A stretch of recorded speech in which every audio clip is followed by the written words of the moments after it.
All right. Hey, everyone. All right. And Kay, it looks like you have co-hosting powers now. Am I right? All right. Cool. I'll let you go ahead. Awesome. I'm just gonna do just a quick scan of our participants. I see Karen. I see Praveen, Sean, Zach. We got a good little crew, and the people are trickling in. So let me just close up this window and get us started. So welcome, everyone, and welcome to all you amazing rad readers taking some time out of your day on a Wednesday, a lunch and learn, but it's really Billy and I. It's lunchtime. I would imagine many of you are on the East Coast, so it's your tea time.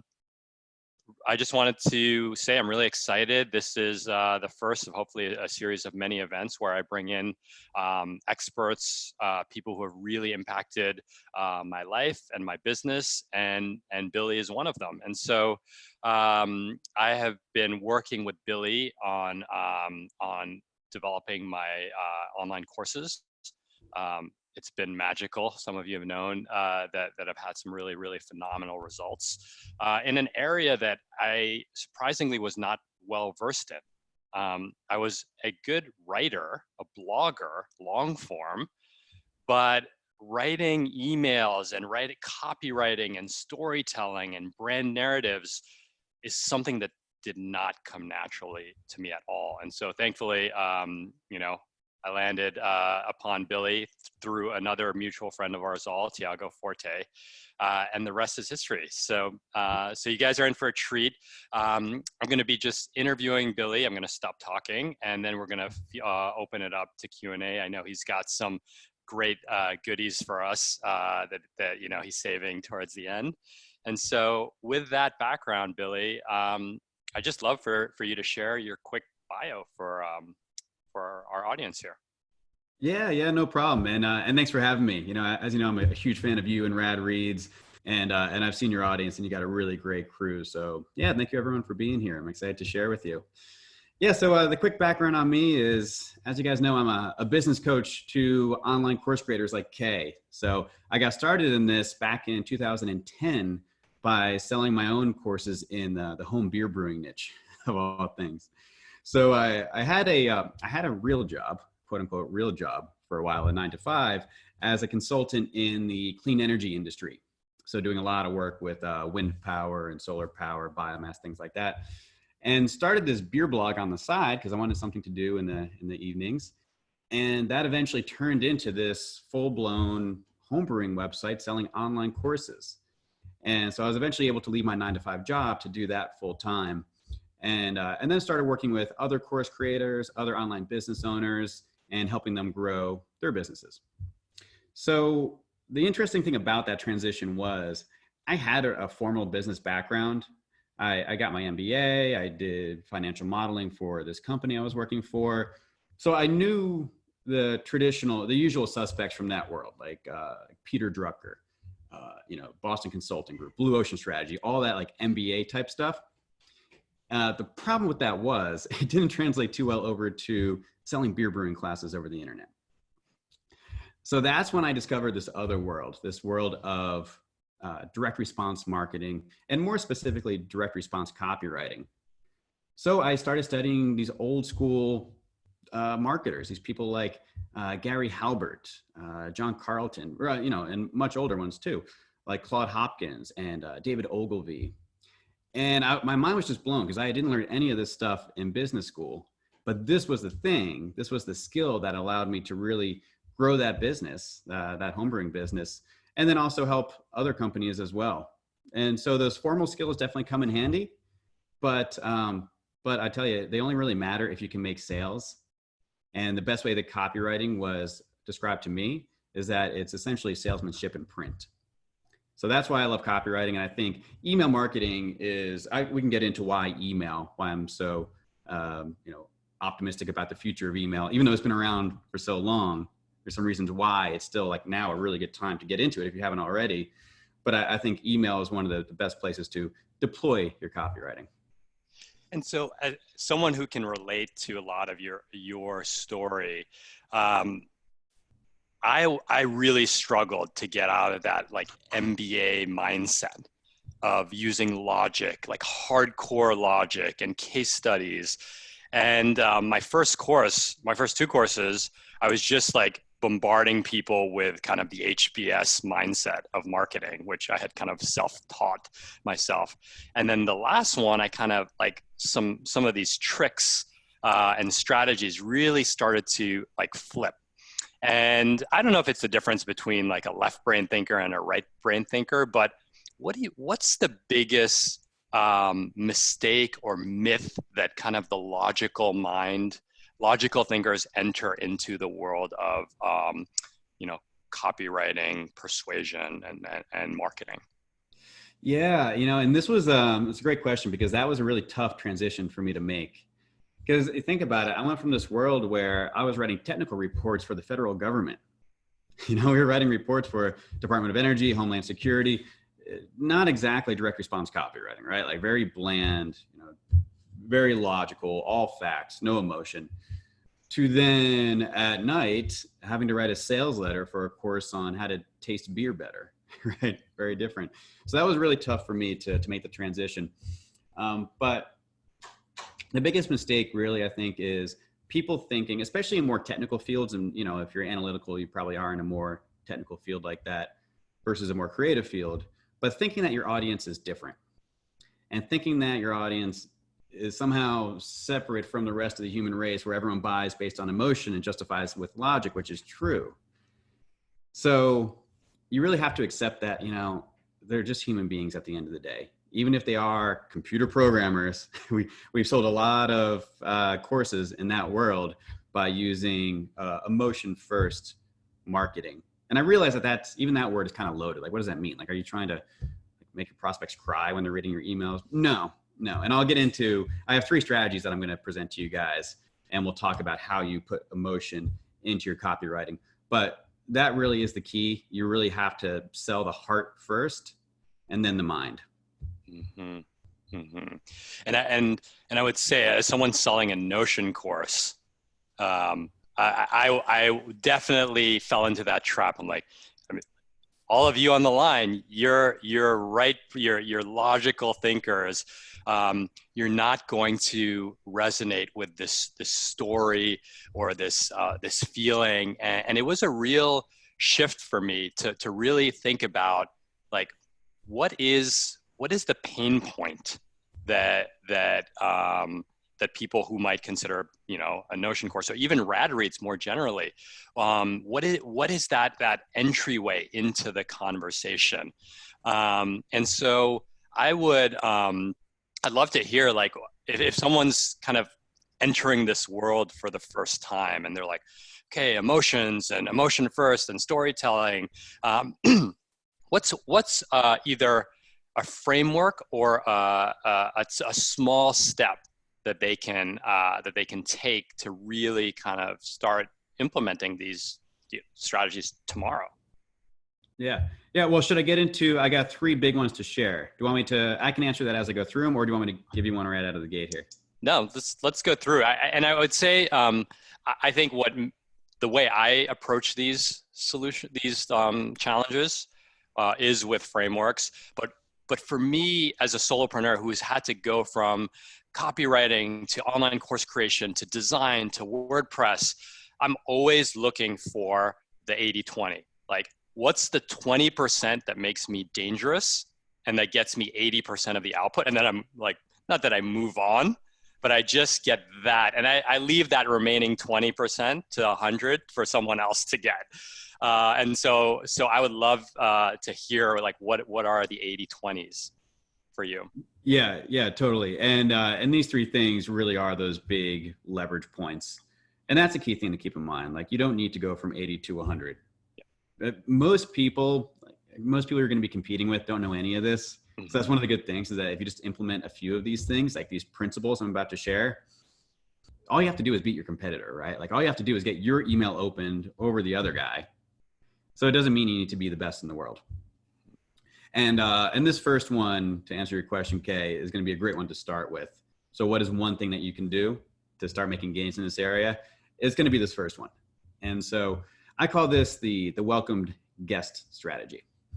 And I learned this from, there's another one of those old school marketers who, Kay, I know that you know of now. I don't know if I introduced him to you, but Dan Kennedy. You did.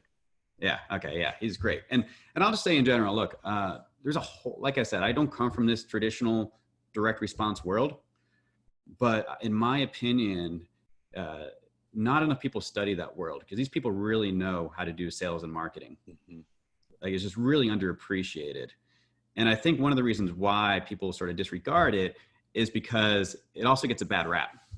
You know, there's also that sleazy kind of icky side to it. And look, that totally exists. I'm turned off by a lot of the stuff that I see. But it would be a mistake to throw out the baby with the bathwater because there's a lot of stuff that they're doing right. And you can just extract those goodies and just leave aside all the icky stuff. You can have both. You can have like a good brand voice, like a classy brand voice, and also utilize these strategies. So just keep that in mind. And also just to clarify, when you say direct response, some people might act like that's direct mail, right? Is that? Oh, good question. Yeah. Direct response is direct mail is the channel. Direct response is the style of marketing. Okay. So yeah, great question. So the two main categories of marketing are brand marketing and direct response marketing.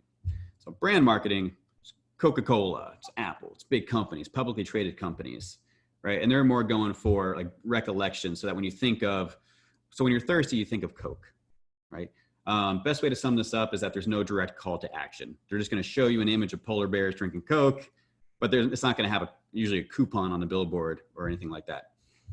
Direct response is a better playbook to follow for 99% of companies, because 99% of companies, at least in the US, are small businesses, because it has a direct call to action and it leads to either a lead for you or a sale for you. So it's more, so there's a call to action and it's more trackable as well. And I think this is an important distinction for like, you know, the MBA crowd, where there's something, and I say I'm guilty of this. There's a like an egocentricity around the branding side of things, because you're like, oh, it's KE, the brand is Rad Reads and Rad and this, and he's got a color scheme and like, you know, this and that. And sure, like I don't want to downplay that, but that alone is not going to drive a small business selling strategy. I'm not Coca-Cola. No. Right. No, I think, and I love the brand that you built, and you can do both, but you always have to lead with, okay, how's this going to turn into money? If it is a business that you're building, if it's a hobby, that might be something different. But you know, at the end of the day, you need to make sales, and all your copy, all your marketing, everything that you put out there should lead people one step closer to becoming a client, customer, or patient for you. All right, let's hear number one. Yeah, so the first one is this idea of, I already mentioned it, being a welcome guest. And this quick story behind this is Dan Kennedy, this marketer that we've talked about and that we both enjoy following. He has a story of when he was at his home. He was working from home in his office, and it was the middle of the day on a Tuesday, and he hears this knock at the door. So he's thinking, okay, it's a salesman. It's someone trying to sell me something. I'm just going to ignore him. And the guy keeps knocking, and Dan just gets more and more pissed off. And then finally, he's just ready to go like murder this guy. And so he goes up to the front. He opens the door. He's about to just let him have it. And the guy goes, "Hey man, your house is on fire." And someone had thrown a cigarette or something like that, and there was a bush on fire. It turned out totally fine. But the lesson there was that person went from being the annoying pest to the welcomed guest, as Dan puts it. And that's really how you want to think about yourself in the inbox, as not the annoying pest like most people, but the welcome guest. And so how do you do that? Well, the most important thing is to become familiar. So if you've read Robert Cialdini's excellent book called Influence, The Science of Persuasion, there's this one of these pillars that he talks about. One of the keys to persuasion is likability. And the fact is, we tend to say yes to people who we like and who we are familiar with. And so the biggest change that you can make, the biggest, the 80-20K is just how your mindset around email marketing and how you see yourself in relation to your prospect. Who are you in the inbox? And so you want to see yourself as this welcome guest, this trusted advisor for your prospect. Because a lot of people think that they're annoying their subscribers, or they don't want to bother them. And so what do? They never email. They never really show up. And then what happens is that, and I see this all the time, when they do email, is normally like the first time in forever. And the subscribers are like, who the heck are you? I don't even remember signing up for this. And it's usually to sell something. So they usually, pop out of their hole like once a month, and it's only to say, hey, I got a new thing for sale. Do you want to buy it?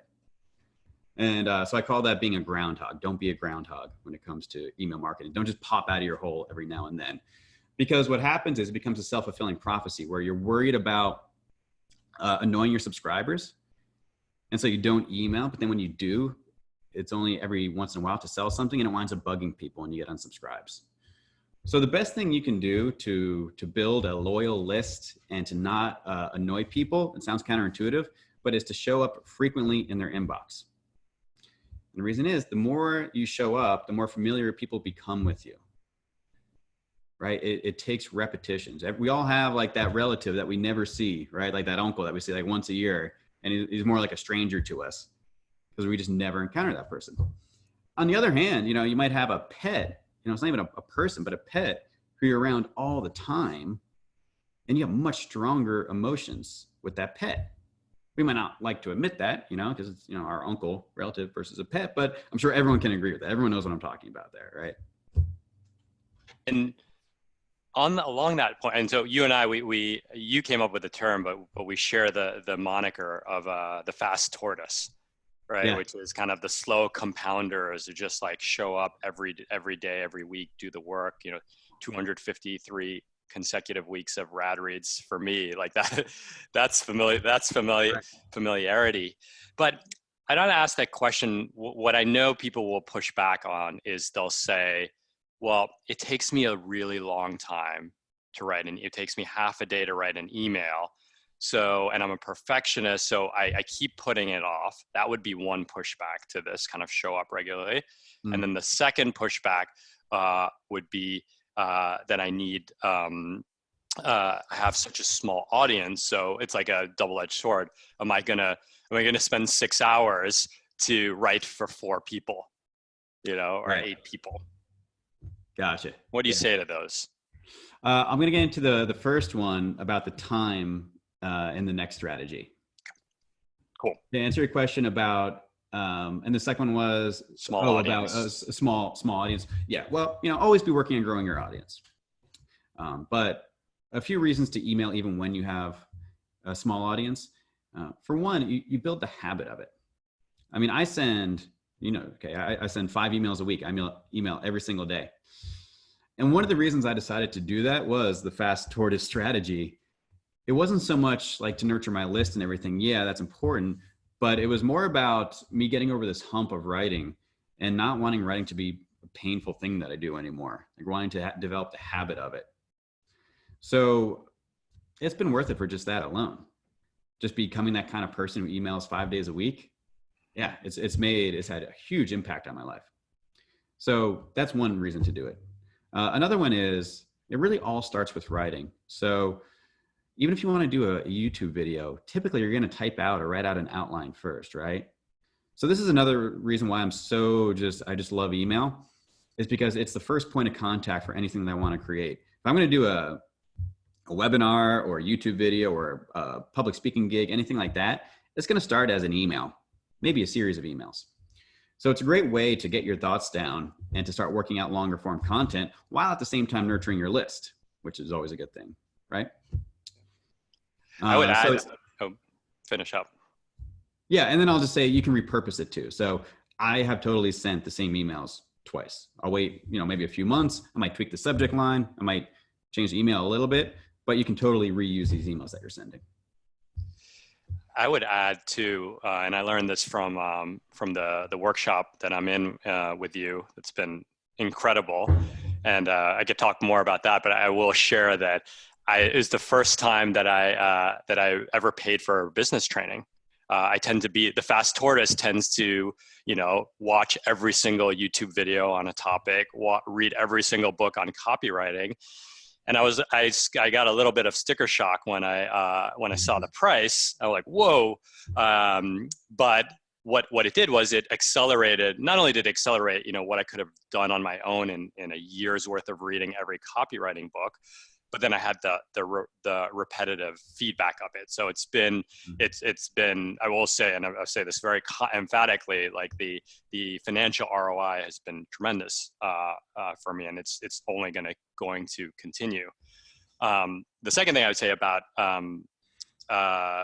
emailing every day, I'm about 3 emails a day now, a week now, is that insanely fast feedback loops. Yeah.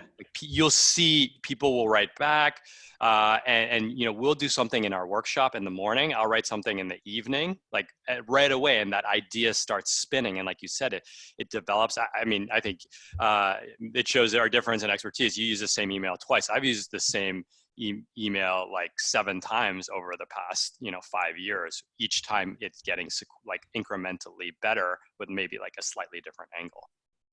Yeah, exactly. Yeah. And thank you for the kind words, by the way. Yeah. I'm glad the coaching has been such a big benefit, and I'm a huge believer in coaching myself. I mean, when I left that 9-to-5 world, when I was doing that, making that transition, I went out and hired the best copywriting coach there is, this guy, David Garfinkel, who's just was amazing, and paid him a lot of money, tens of thousands of dollars to study with him for a whole year.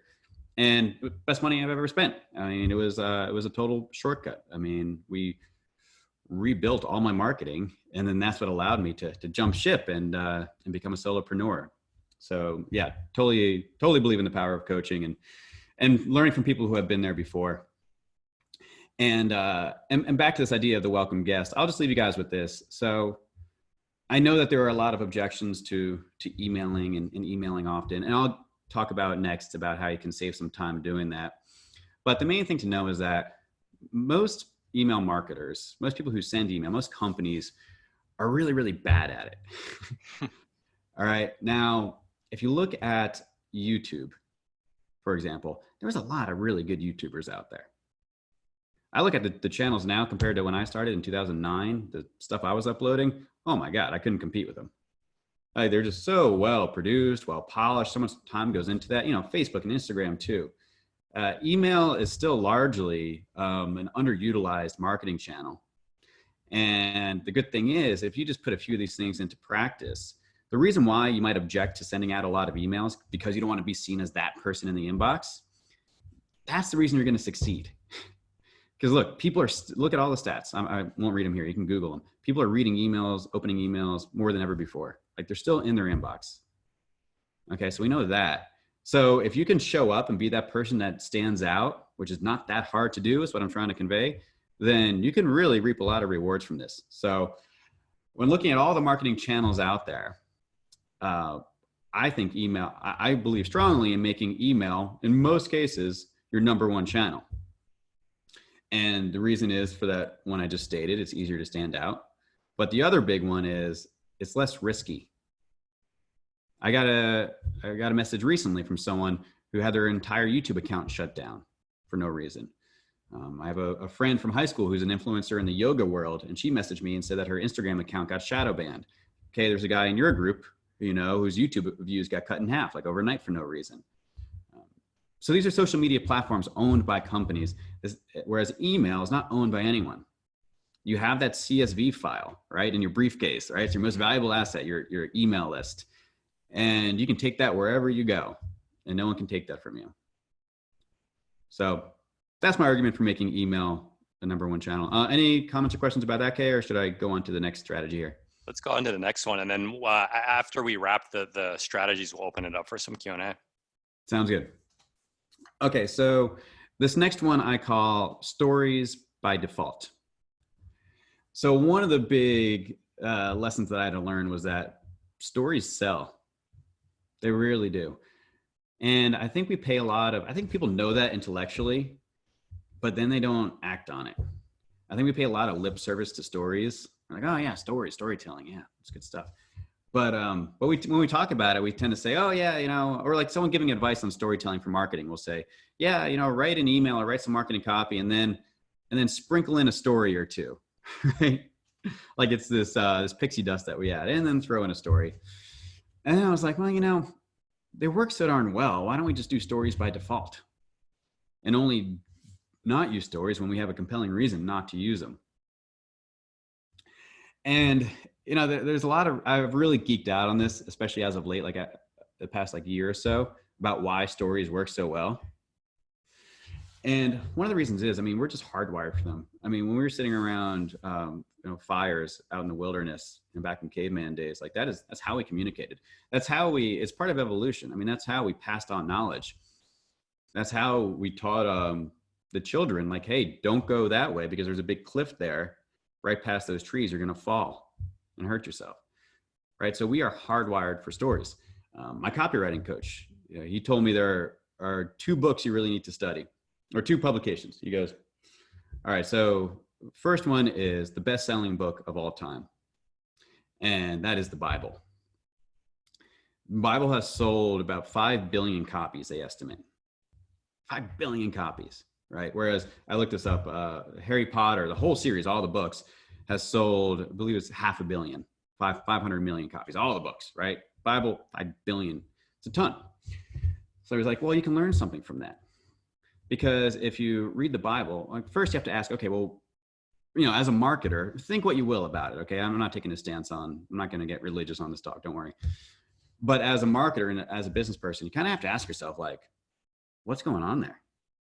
Why 5 billion copies? That's unbelievable. We look at companies like Apple and we say, that's unbelievable. Their market cap is whatever it is. It's the biggest company in the world. What's their key to success? So if you look at the Bible the same way, you got to look at it and say, well, this is not a how-to manual.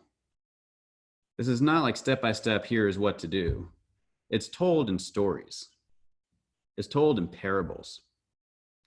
And there's a lot that you can learn from that, right? The other one, the quick aside that he told me to study was the National Enquirer, because, those tabloids that you read as you're checking out the supermarket, because they have the best headline writers in the world. Not saying you have to copy those ridiculous headlines, but if you study those things and see what they're doing, the psychological buttons that they hit, because if you think about it, they have to flag someone down who's speeding through the checkout line, right? Stop them in their tracks, get them to stop, pick it up, and then purchase it. Kind of like writing a Facebook ad these days, right? Or sending an email and getting it read. So if you study the psychology of those headlines, it can really take your own copywriting up a notch. But back to storytelling, if you think about it, we don't remember facts very well, but we always remember stories. Fables. We all know The Boy Who Cried Wolf, right? Everyone knows that. So I think that if you want to make your copy more emotional, going back to what we were saying earlier, how do you do that? Stories are really the pathway for that. And so that's the approach that I like to take with email marketing, is not this.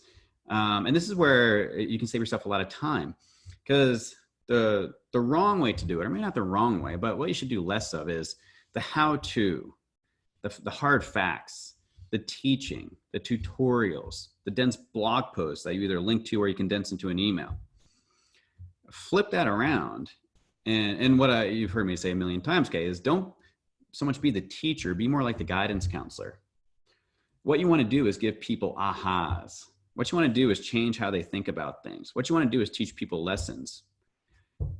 And the way that you do that is through storytelling. The story is, there's something special about it. And I don't know if your audience or you're into Jordan Peterson, but I've been studying him a lot over the past couple of years since his excellent book came out. And he studied this a lot too. Why is there something special about stories? Well, there's these lessons embedded in it that sink in deeper and have a stronger effect wrapped in this package of a story versus just giving people the information or the how-to article on it. Does that make sense? Yeah, and I don't follow Jordan Peterson, just lack of time. But I do remember, one of his 12 rules isn't if you see a kid skateboarding, give him a high five or something, or right. It's some rule about risk taking, right? Yeah. But if you're I don't remember if the that. rule was like take risk, we'd all be like wah wah. Like I've heard that Right. like a billion times, but it was like I forget exactly. I know there's a child skateboarding, and you react a certain way to it. I mean, Yeah, I can't remember I what like exactly what he skateboarding. says, but yeah, that's the idea. Yeah, and if you really want to geek out on this, by the way, his he talks a lot about this in his Maps of Meaning book. I haven't read the book, but he's got the whole seminar series on his YouTube channel. And in that, he mentions this. I really like what he said. And I believe this is, he was actually quoting someone else. I can't remember who. But he said that articulated knowledge is embedded in inarticulate knowledge. So that's that idea that I was talking about, that the lessons you want to convey, the morals, that articulate knowledge is embedded in inarticulate knowledge, or should be embedded in inarticulate knowledge, which is more so these stories and parables and metaphors and fables that you use in your copy. Do not bother skateboarding children is the rule. Ah, yeah, good. Yeah. Yeah. And that's so visual, right? Yeah. Yeah. It just, it sticks so much more. Now, for people who are just dipping their toes in this, are the stories their personal stories? Is it something they read in yesterday's paper? Is it like quoting Finding Nemo and like the hero's journey of Nemo? Like where do you even gather the raw materials if you've never thought through the lens of storytelling? Yeah, so great question. First place to start is, well, first start a story archive, start a story folder. Use Evernote or Notion. Notion. Use Notion for it. Yeah, I've got an intense story log in Notion, just so you know. I bet you do. Yeah, totally recommend doing that. It'll make this a whole lot easier. So start with your own stories, because those are the ones that you're most familiar with. And so you probably have these stories that you tell at Thanksgiving, or a party, an event, on the phone to people. Like think about, like, remember, like, what are those stories that you tell? Because then you can take those and then tie those into a lesson to be learned for your business. So it can be your stories, it can be someone else's stories that you've never met before. It can be a customer, it can be a partner, it can be something in the news. I like to use, you guys will see if you're on my email list, I like to use like wacky news stories, like oddball news stories, because these emails, they shouldn't be dry and boring. You know, our mentor, Dan Kennedy, another one of the things that he says is the biggest mistake you can make in marketing is being too boring. And so, make them fun. Infotainment is the term I like to use, informational and entertainment. And so I'll use AOL Weird News to find hooks for emails, which, yeah, is still around, believe it or not. And if you go through there, like, you will spark inspiration. You'll find some ideas. I think someone once told me, be a magpie for stories and just collect stories. And once you start collecting anything, you train yourself in the power of observation. Yeah. And so I never cared about headlines until I had to start writing them. And then when I started writing them, I started seeing them everywhere. And Billy will get these emails I love the airport TSA lines, because I'm looking at all the I mean, like, HSBC must have spent like $2 million for that ad. And it's amazing. The copy is actually really good. And I'll send Billy a picture. I'm like, look at that copy. And so and this is not just storytelling, this is good design, this is fonts, this is color schemes, like anything. Once you start to observe them, then you see them everywhere. And then that feedback loop, they come right back into, if you're doing it every day, they come right back into the thing that you're doing. And it's just like so powerful. It's like giving the fast tortoise a steroid injection. Yeah, exactly. Yeah, and it just makes your marketing so much more rich and vivid and intriguing. Again, stories by default. And you mentioned Joseph Campbell, and I totally recommend studying his work on this. The hero's journey, right? Like, people want a good story. They want something to believe in. They want to know what they're fighting for. And the key thing about that is that you are not the hero. Your prospect is. Right. So that's this goes back to sort of like the mindset of this, you being the trusted advisor. You're not Luke Skywalker, you're Obi-Wan. Okay. So you're guiding your prospect, but you're also kind of like, the way I'd like to describe it, like you're Obi-Wan with pom-poms in your hands. Okay. So you're Obi-Wan. So you're guiding them. You're you're stern with them, but you're also loving. You just want the best for them. And you're also their cheerleader as well. Like, and Kate, you do a great job of this, like the Obi-Wan with pom-poms concept, because like you're guiding people, you're a thought leader, you have great content, you're giving people ahas and clarity. But you're also like really supportive of them too. Like you care about the Rad Reads community. You're not just like, take it or leave it. I don't care. Right. Like you're really rooting for them. So that's the mindset piece that you want to take here. And if you can do this in a storytelling format, it's just going to make your marketing so much more potent.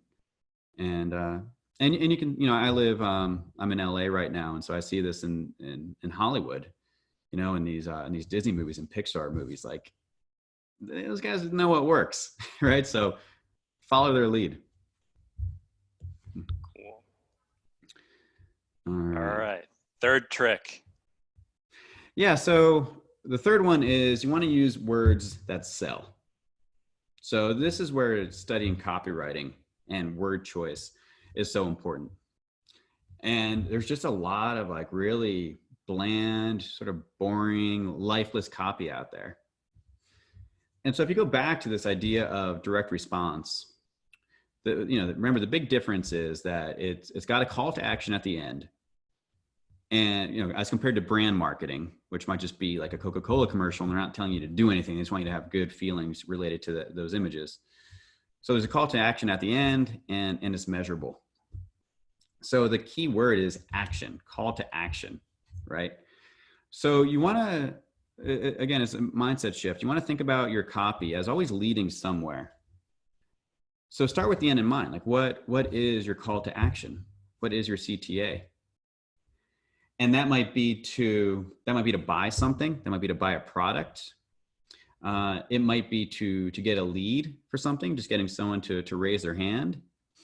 It might be getting someone to consume content. So it doesn't need to be to a sale. It could be to a blog post or a YouTube video or something. It could be to get someone to reply to you. So if I don't have you see this in my emails, if I don't have like a piece of content to send someone to, I'll just say, hey, reply to this email. Let me know your thoughts. Right? This idea of being, again, the welcome guest in the inbox, like writing a letter to a friend, having a conversation. They should feel like it's a one-on-one communication, not a mass broadcast email. So you'll see my emails are plain text with maybe a few images, but there's no HTML formatting or anything like that. So we're leading people to one of these calls to action. So that's the first step, is defining what that is. And that, that's going to be unique to your business or what your end goal here is.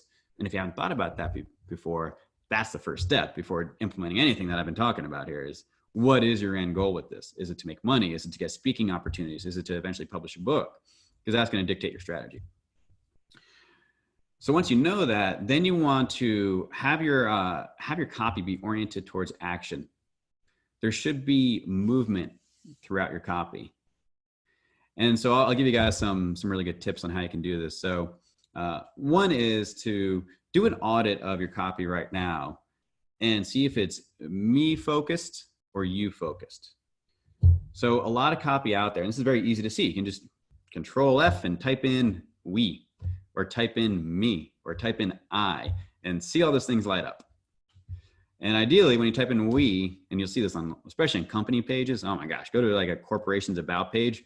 We believe in this, we believe in that, we want this, we want that. Terrible. You want to make it you focused. So hit Control F and type in you.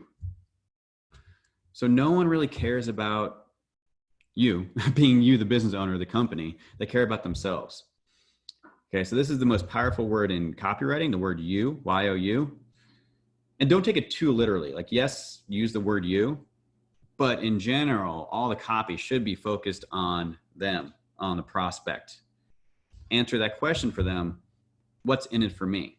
Because that's really what they're asking themselves. What's in it for me? Okay.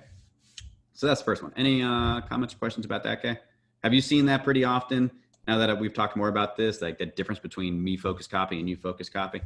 I have, and it's actually one of the things that I still struggle with, because I write so much from the first person that I can, and let's be honest, I have narcissistic tendencies at times that I can just be so enamored by my own story that I can forget that. So I actually do a control F. It's like a recent thing that I started, is to actually do a control, especially for like, less for emails, more for sales pages. Yeah. And I want to point out, you can still do that. Like you can still, because I also said tell your story, right? So you're kind of like, well, how do I tell my story without using the word I or me? The difference is you always want to, even when you're telling your story, it's got to relate back to the prospect. It's got to tie in somehow. And by the way, I didn't mention this, but I am going to have, you guys are probably wanting to see an example of one of these emails I'm talking about. So I do have one I'm going to share at the end. So stick around for that. So you can tell your story, but every now and then throughout that story, relate it back to them. Yep. I ran into this struggle. You might have experienced the same thing. Then I did this and this. I tried this and this and this. You probably tried these things before and ran into the same obstacles, right? So that's how you do that, is you keep relating it back to them. What about, I love that point, because it's so much about what I write about and encourage people to do, is to be intentional about what they want. And it was, you said it, and I'm like, holy shit. Like, do you even know what action you want from your email? It sounds so basic. Right. But what do you, like, if you've worked with people that are in kind of like more enterprise saley, where like no one's going to hit a, smash a buy button off of a good email, or like investment firms, like what's often that next, what is the call to action when, you're in like 2-year sales cycles?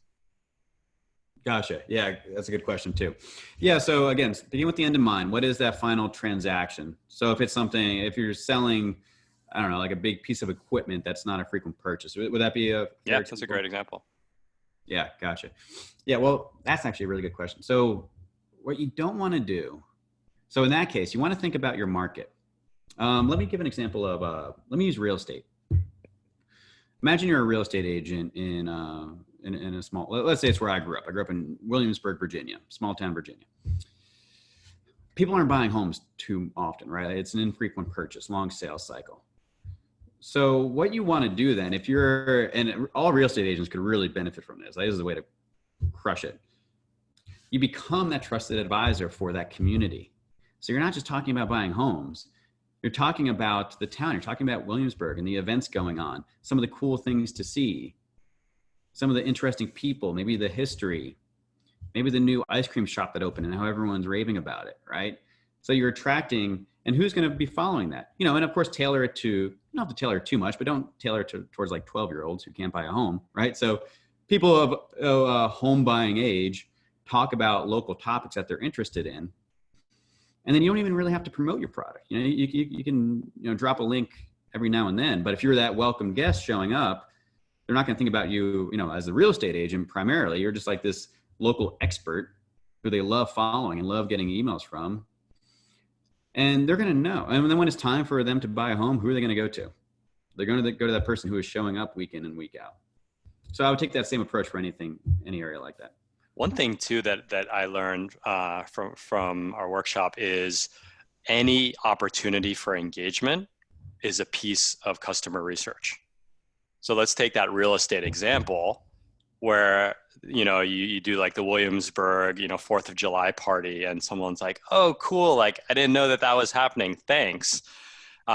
Maybe that's not the best example, but you could find a way to say like, hey, what's on your mind these days? Yeah. And if you're a real estate agent, they're probably not going to say like, coronavirus. Well, maybe they would, but they're not going to say like, Facebook. But they might say like, hey, do you think the market's frothy right now? Right. And right there, you have a very precious piece of, you have customer insight. And I think that's why I think people like, you respond to every email, like me, they tell me, I'm like, hell yeah. Like if someone took the time to ask me a respectful, legit question, that's the most important thing I can be doing. And I often write back and I say, what's a blog post you wish I had written? Or what's a blog post you'd love to see out there that you haven't seen? Mm-hmm. Think about that. My audience is giving me the best strategic move to do. Right. Yeah. And you're exactly right. A lot of what you're doing as a marketer and business owner is finding reasons to get in touch with your market, finding reasons to reach out. to show up in their inbox. That's another powerful, not word, but phrase in marketing. So you is one of them. Another huge one is the reason why. What's the reason why you're contacting them? This is really powerful. We could do a whole hour on this, but for example, a new ice cream shop opens in Williamsburg and it's a big hit. That's a reason why to reach out to your email list. Hey, you guys should really try out this ice cream. It's amazing, right? Or the fireworks display or anything like that. And you become a thought leader. You're seen as an authority. You become familiar. And again, when they need to buy a home, who are they going to think about? You. So I'll wrap that up by saying, become that trusted advisor for your market. And think about it that way first versus how can I sell them my product? Because that'll come naturally. Okay, let me give you a couple more tips here and then we'll get into the email walkthrough and some Q&A if we have time. That sound good? That sounds great. Okay, so the next one is to create a curiosity gap. So, and this can apply in a few different places.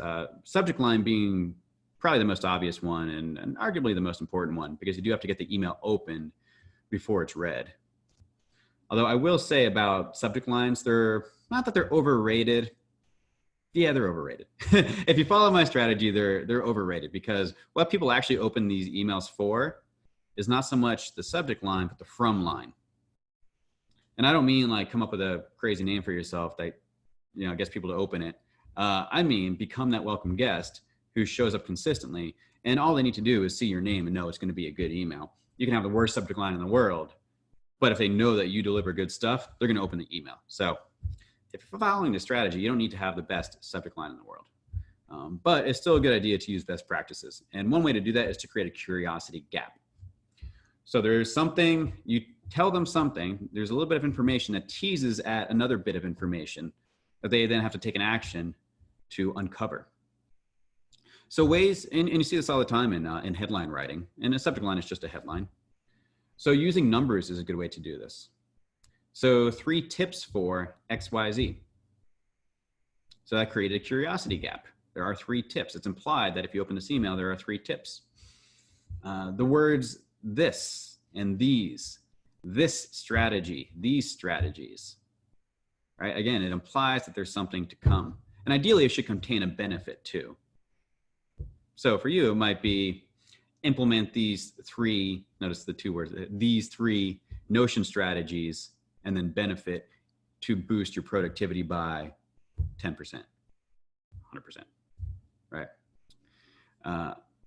Another way that you can do this is to string emails together. So this is the Netflix strategy. So have a cliffhanger at the end of each email. And you can actually do this within an email or between emails. So you might create, so it's called an open loop. You open a loop and you don't close it until later. So you might start out an email with an open loop where you hint at something to come. You might say, yeah, I'm going to tell you how I finally achieved whatever goal. But first, let me tell you the backstory. And then you use our storytelling strategy, right? So in that case, the payoff might be at the end of the email. In other cases, you might tease them at the end of that email and say, well, something like, well, I'll tell you how that story ends tomorrow. Make sure to check your email. So curiosity is a really potent copywriting strategy. The final one I'll give you guys is the use of power words. So remember, you want action. You want there to be a sense of movement in your copy, not just like lifeless. So your word choice is really important here. So for one, be specific. And this is the whole idea of show, don't tell that we learned back in English class. So if you don't say the word flower when you can say the word rose, or say the word red rose, right? Even more specific. You want to try to create pictures in people's heads, because that's another way to inject emotion into your copy. Get them to see things. If I say red rose, everyone on this call is going to have a very similar image in mind. If I say flower, everyone's going to have a very different image in mind. And the marketer is just trying to put images, specific pre-chosen images in their prospects' minds. And if you use vague words, like the word, like integrity is used a lot these days. No one really knows what that looks like. It means different things to different people. So the more specific you can be and like have the consistency in those images that your prospects are seeing, the better job you're going to do of getting them to take the action that you want. other examples of this, instead of using the word very, V-E-R-Y, like very afraid, choose a more powerful word. So instead of saying very afraid, say fearful. Instead of saying very beautiful, say gorgeous. Much richer words. Again, creating these mental images. I see a lot of people using the word have, where they could use something that's more powerful, a verb. So something like, the website had a positive effect on sales. Not bad, but it sounds a lot better if you use a strong verb there. So instead of the website had a powerful effect on sales, the website boosted our sales, or the website upgrade boosted our sales. So you can substitute that word boosted for had.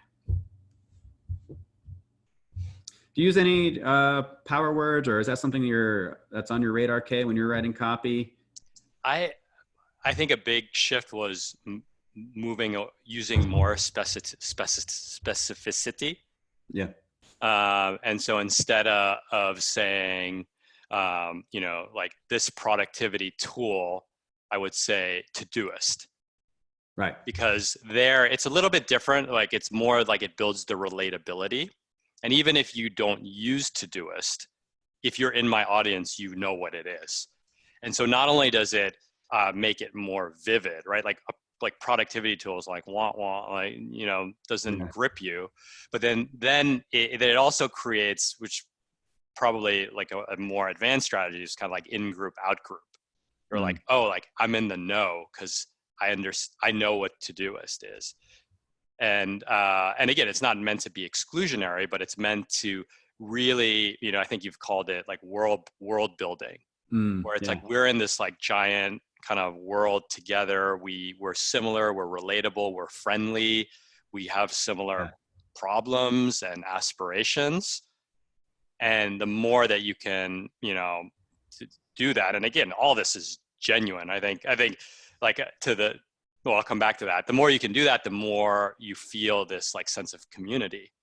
Yeah. And to go back to that question about genuineness or sleaziness, I mean, I take this really seriously. Like there are a lot of people in my audience here who I respect dearly. Like the number one rule that I have for any email I send is, would I want to receive this email myself? Yeah. If the answer is no, I'm not hitting send, full stop. Yeah. Yeah. I love that. Yeah. And I hope it goes without saying that all this can be used for good or for evil, right? So this starts with, price of entry here. You got to have a good product. Your heart's got to be in the right place. You got to come from a place of service to your market and use this in the right way, because you can certainly abuse all the stuff that I'm telling you here. But if you use it for good, then that's a great thing. You're helping the world out. So yes, so being specific is a great tip. Yeah, I gave feedback to someone, another example, I gave feedback to someone recently on a webinar. It's good to be specific, especially where you're making claims, because it increases believability if you're specific. So she was saying something like, she teaches social media marketing, and she says something like, yeah, I've traveled all over the country this year teaching social media marketing. Not a bad thing to say in your copy, but I told her it'd be more believable if she said, yeah, I travel all over the country to teach social media marketing. Last month I was in Dallas. A couple weeks ago I was in Phoenix, and pretty soon I'm going to travel to Chicago. So do you see, like, didn't that sound more believable, the second one? Yeah. So using specifics is really good for, again, creating images in people's minds, and also for increasing believability too. All right.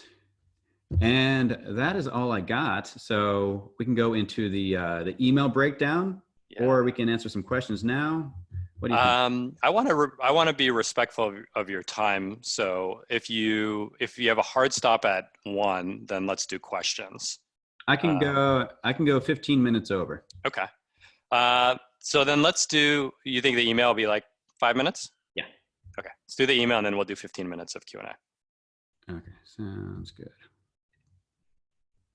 And I would say, as someone who's, just getting into this, like analyzing other people's emails, I think you're like, oh crap, whoa. Like, I think anyone who, the people who are listening to this right now, the next time they see the word, like a weak word, like very pretty or Right. or flowers, they're going to say like, man, why didn't they use red rose? And then it will, filter back into their own writing. So I'm excited for you all. Yeah, yeah, you really do start to develop. It's like putting on a pair of glasses, right? Hmm. You start to see the world in a different way. That's one of the best ways you can improve your own copy is for every piece of copy you read, learn just one lesson from it or recommend one thing that you could improve. And that's a good thing. That's a good fast tortoise strategy to use over time. Okay, let me read you this email. So this this is a pretty old one. But it's a good example of what I'm talking about. This is from my beer brewing course. One of the emails I used to promote one of those courses, which was on creating your own beer recipes at home. So this is a good example of metaphor, story-based marketing. And this is how you can write really quick emails too. I mean, I have a free email training. Actually, yes. If you go to billybross.com/training, I have an email challenge on there called the 20-minute email challenge.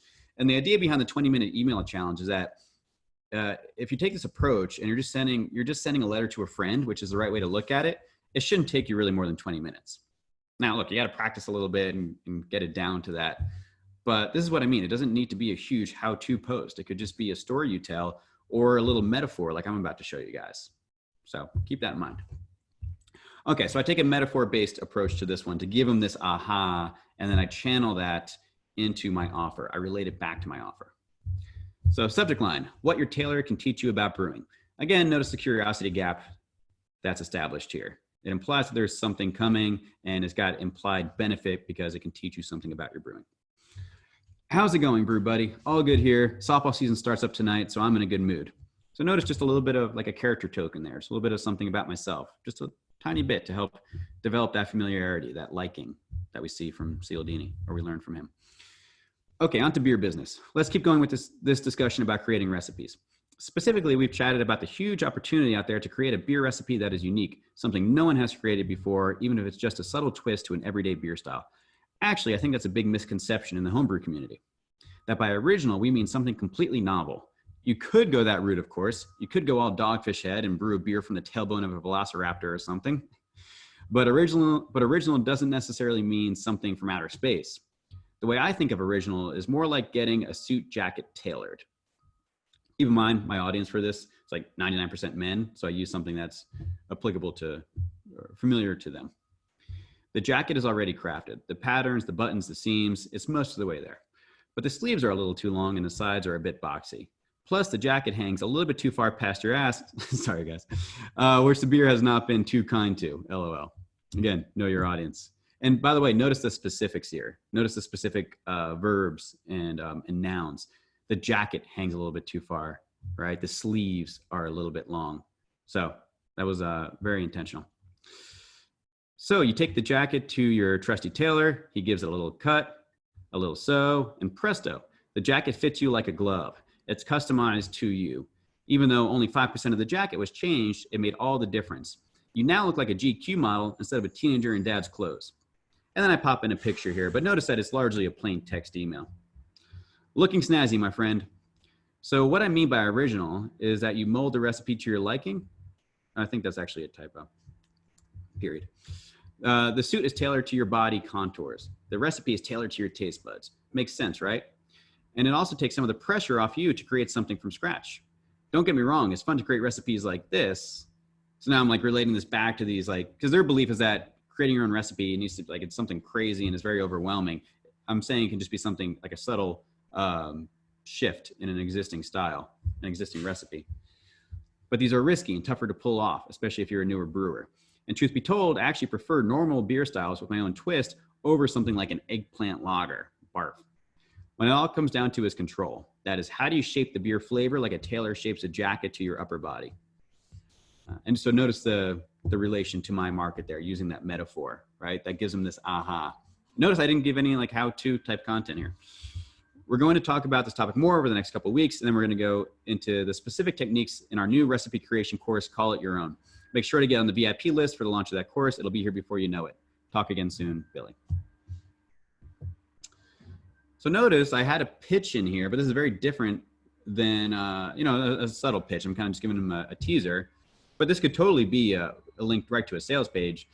And so I'm selling under the radar by using this story-based, metaphor-based approach. And this email did really, really well, and it got a great response, even from people who weren't really interested in buying the course.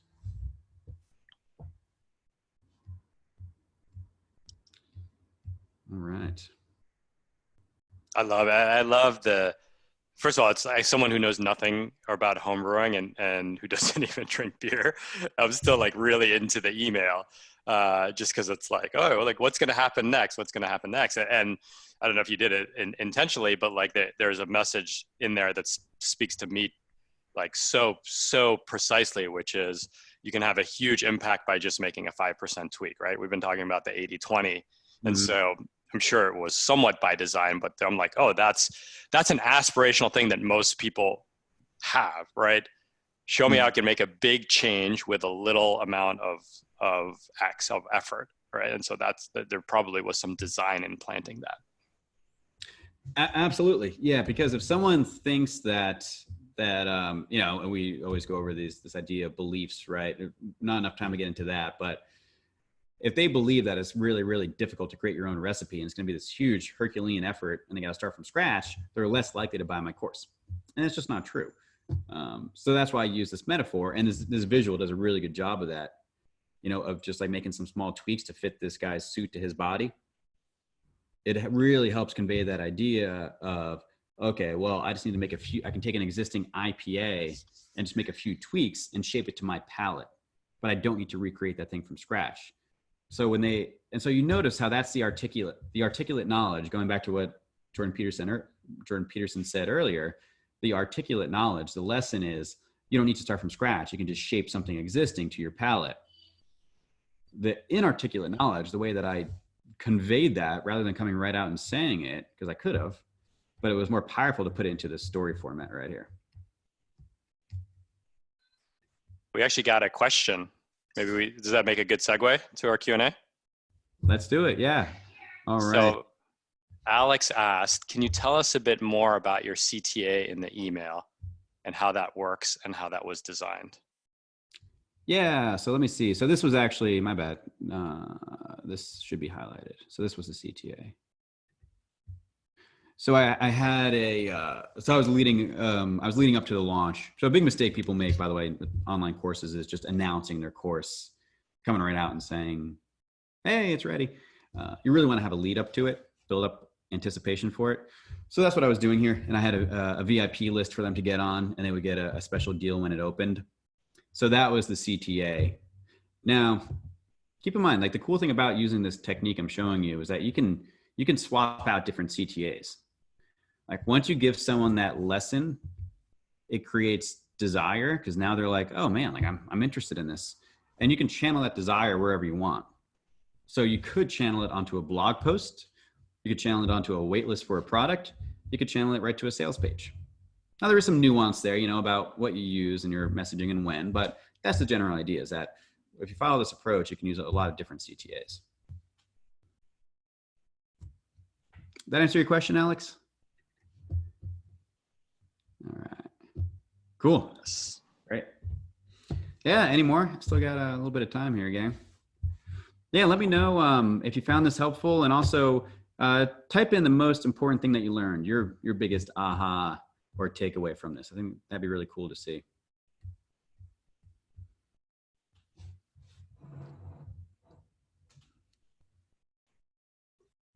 All right.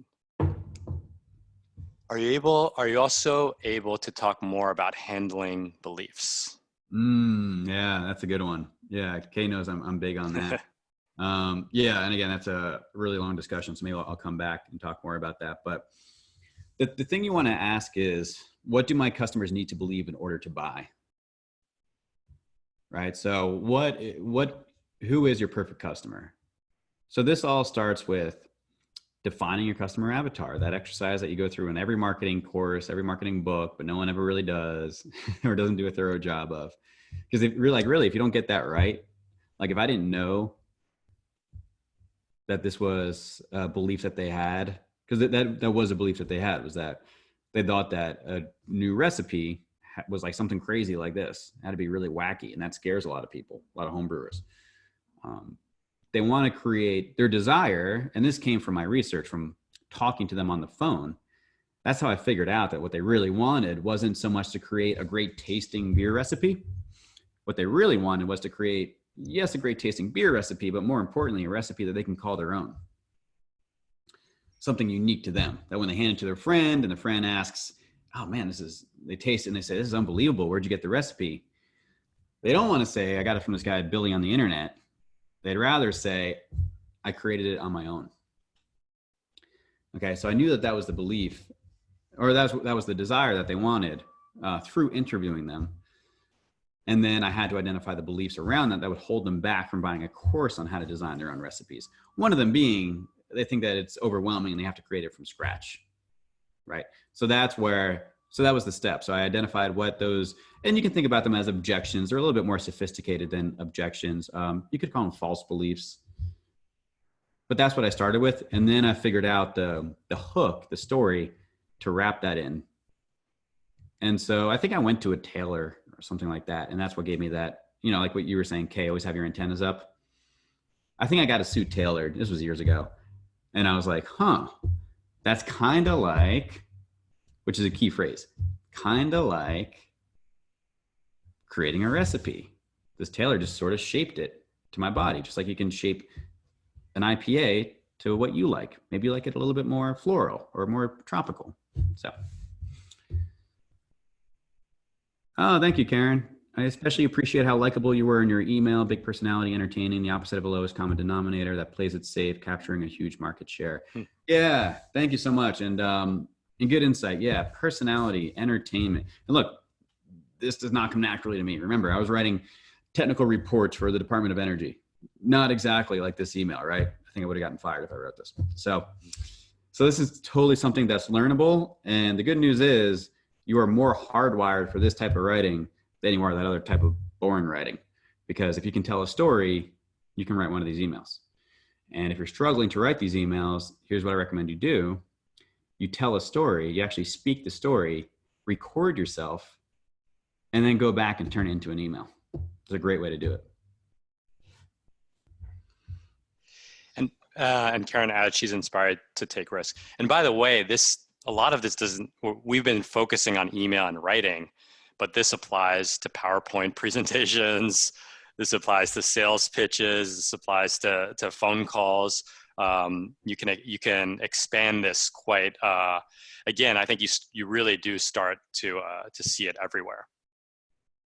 Oh, absolutely. Yeah. Again, it's email, but I think about it as larger than that because it all starts with email, right? But that's why I love email so much, because like you said, it's rapid feedback. If I'm going to be putting together a presentation, a PowerPoint, a talk, it's going to start as emails.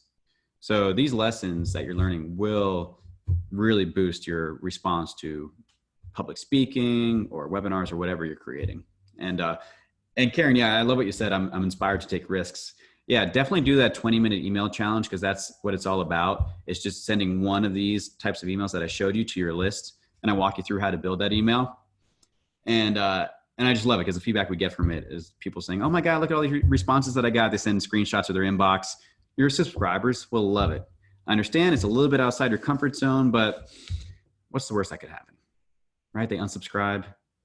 It's not a big deal. If they unsubscribe, then they weren't going to buy anything from you anyways. Sending these types of emails and sending them frequently is some of the best list hygiene you can do, because only your best people are going to stay subscribed. You'll have a little bit of churn. Sure, that's natural, but who cares? What's the point of having them on your email list if you're not going to send them emails? So yeah, take the risk, Karen. It will pay off.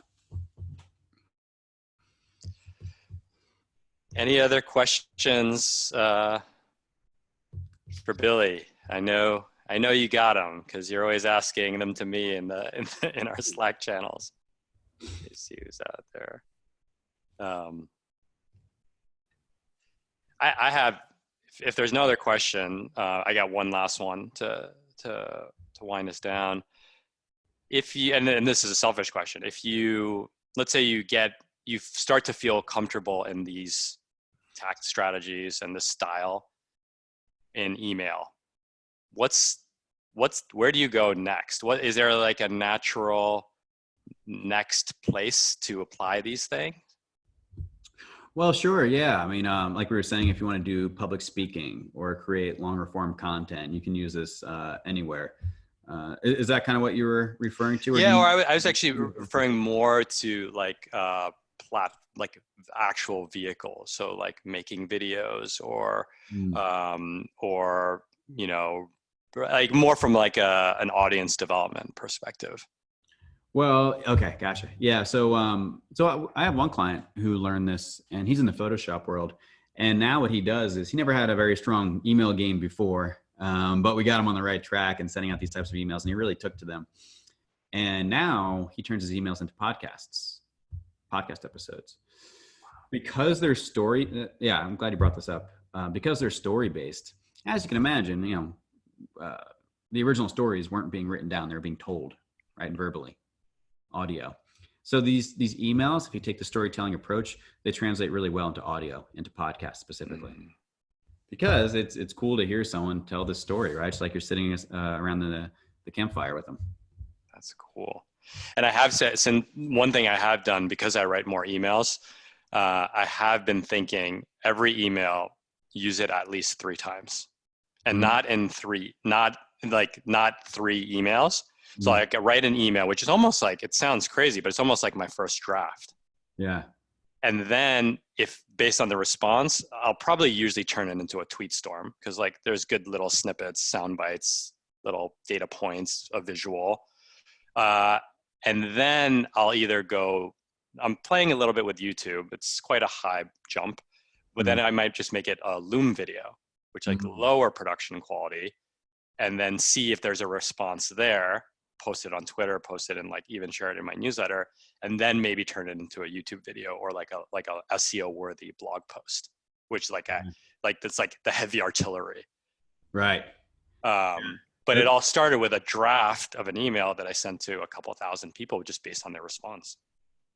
Right. Yeah. And I just think I want to emphasize this point. You're essentially getting paid, even if you don't sell in the email. Like, you need to nurture your list. Hopefully you know that now.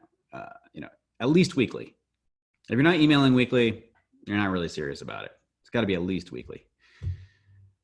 So you get to practice while you're getting paid, even if getting paid is just building a little bit of brand loyalty because you're not maybe selling something, you're just getting replies and engagement. Well, that's, like this pressure cooker, like, you build up this goodwill that you can then tap into later, at the same time creating content that you can then turn into longer form content, the heavy artillery, as you put it. I love that. Yeah. All right. Coming up at 1:12. So speak now or forever hold your peace. You could find Billy. Actually, if there's no other questions, I will say, first I will thank you. Like I'm the moderator. I got a full page of notes. So I learn something every day, every time we interact. So thank you for that. And if people want to learn more, if they want to get on your email list, they want to try out some of your tactics, where's the best place for them to go? And we'll put this all in an email as well. Cool. Yeah. Best way to get a hold of me is billybross.com, BROSS.com. You can contact me through there, get on my email list there. Like I said, I email 5 days a week. And I also have some trainings as well, like that 20-minute email challenge I talked about, which is where I recommend starting for you all. And that's billybross.com/training. And we'll put that link in the show notes too. Awesome. Well, thank you all you rad readers for spending lunch or tea, or if you're in Europe, bedtime with us. And you'll be hearing from us soon. And thank you, Billy. This has been really, really informative and fun. Yeah, thank you, Kay. Thanks for having me. Yeah, and thank you to all the viewers and for the engagement. Really appreciate it. You guys are great. Awesome. All right. See ya. See ya.